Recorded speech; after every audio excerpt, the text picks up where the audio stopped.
1910.1018 Appendix C, Medical Surveillance Guidelines. I. General. Medical examinations are to be provided for all employees exposed to levels of inorganic arsenic above the action level, 5 micrograms per cubic meter, for at least 30 days per year, which would include, among others, all employees who work in regulated areas. Examinations are also to be provided to all employees who have had 10 years or more exposure above the action level for more than 30 days per year while working for the present or predecessor employer, though they may no longer be exposed above the level. An initial medical examination is to be provided to all such employees by December 1, 1978. In addition, an initial medical examination is to be provided to all employees who are first assigned to areas in which worker exposure will probably exceed 5 micrograms per cubic meter, after August 1, 1978, at the time of initial assignment. In addition to its immediate diagnostic usefulness, the initial examination will provide a baseline for comparing future test results. The initial examination must include as a minimum the following elements. 1. A work and medical history, including a smoking history, and presence and degree of respiratory symptoms such as breathlessness, cough, sputum production, and wheezing. 2. A 14 by 17 or other reasonably sized standard film or digital posterior anterior chest X-ray. 3. A nasal and skin examination. And 4. Other examinations which the physician believes appropriate because of the employee's exposure to inorganic arsenic or because of required respirator use. Periodic examinations are also to be provided to the employees listed in the first paragraph of this section. The periodic examinations shall be given annually for those covered employees 45 years of age or less with fewer than 10 years employment in areas where employee exposure exceeds the action level, 5 micrograms per cubic meter. Periodic examinations need not include sputum cytology or chest X-ray, and only an updated medical history is required. Periodic examinations for other covered employees shall be provided every 6 months. These examinations shall include all tests required in the initial examination, except the chest X-ray, and the medical history need only be updated. The examination contents are minimum requirements. Additional tests such as lateral and oblique X-rays or pulmonary function tests may be useful. For workers exposed to 3 arsenicals which are associated with lymphatic cancer, copper acetoarsenite, potassium arsenite, or sodium arsenite, the examination should also include palpation of superficial lymph nodes and complete blood count. 2. Non-carcinogenic effects. The OSHA standard is based on minimizing risk of exposed workers dying of lung cancer from exposure to inorganic arsenic. It will also minimize skin cancer from such exposures.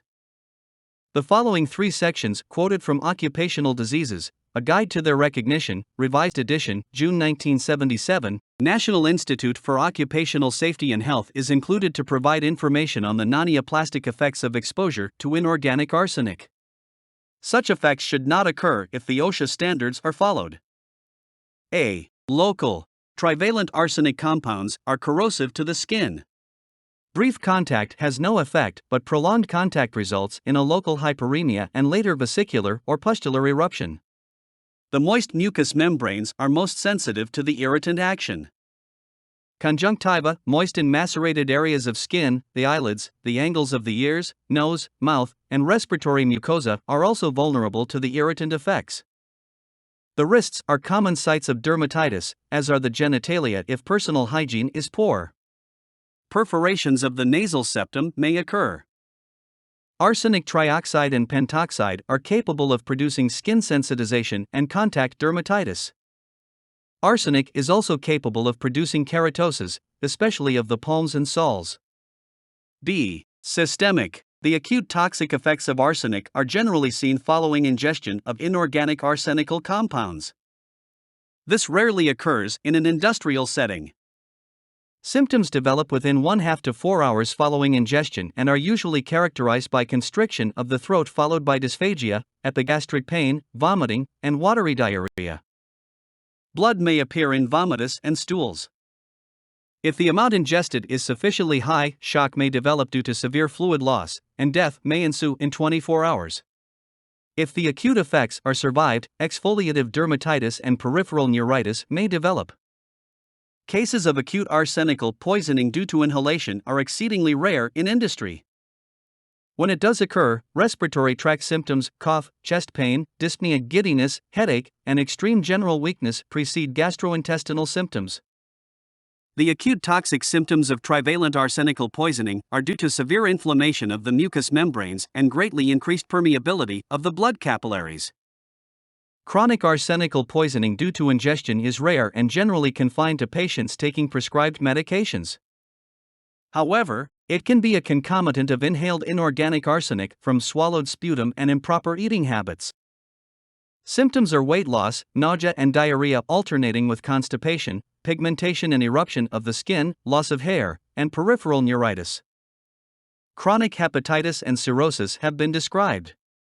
Polyneuritis may be the salient feature, but more frequently there are numbness and parasthenias of glove and stocking distribution.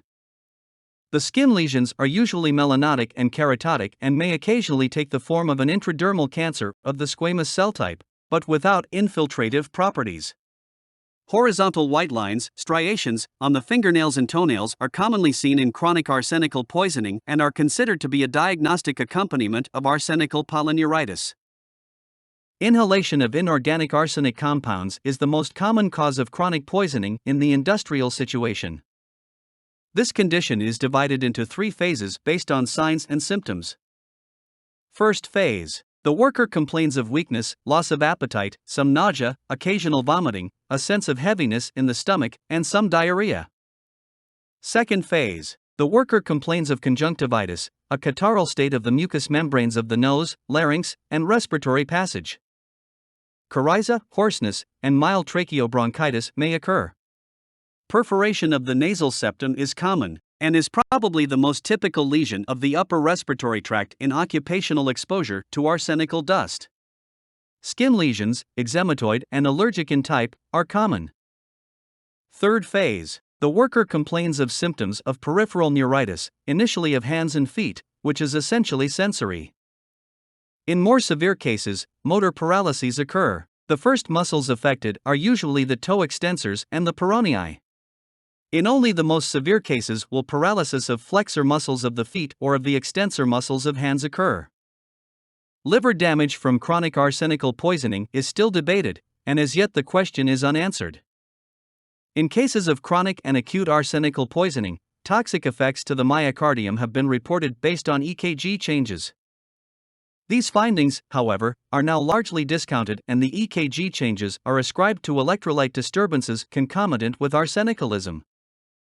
Inhalation of arsenic trioxide and other inorganic arsenical dusts does not give rise to radiological evidence or pneumoconiosis. Arsenic does have a depressant effect upon the bone marrow, with disturbances of both erythropoiesis and myelopoiesis. Bibliography. Dinman, B. D. 1960. Arsenic, Chronic Human Intoxication. J. Occupational. Med. 2:137. Elkins, H. B. 1959. The Chemistry of Industrial Toxicology, 2nd edition. John Wiley & Sons, New York. Holmquist, L. 1951. Occupational arsenical dermatitis, a study among employees at a copper ore smelting works including investigations of skin reactions to contact with arsenic compounds. Acta. Derm. Venereal. Sup. 26, 31:1. Pinto, S. S. and C. M. McGill. 1953, Arsenic trioxide exposure in industry. IND. Med. SURG. 22:281, Pinto, S. S. and K. W. Nelson. 1976, Arsenic Toxicology and Industrial Exposure. ANU. Rev. Pharmacol. Toxicol. 16 hours 95 minutes, Valley, B. L. D. D. Fulmer, and W. E. C. Wacker. 1960, Arsenic Toxicology and Biochemistry. AMA Arch. In dust. Health 21:132.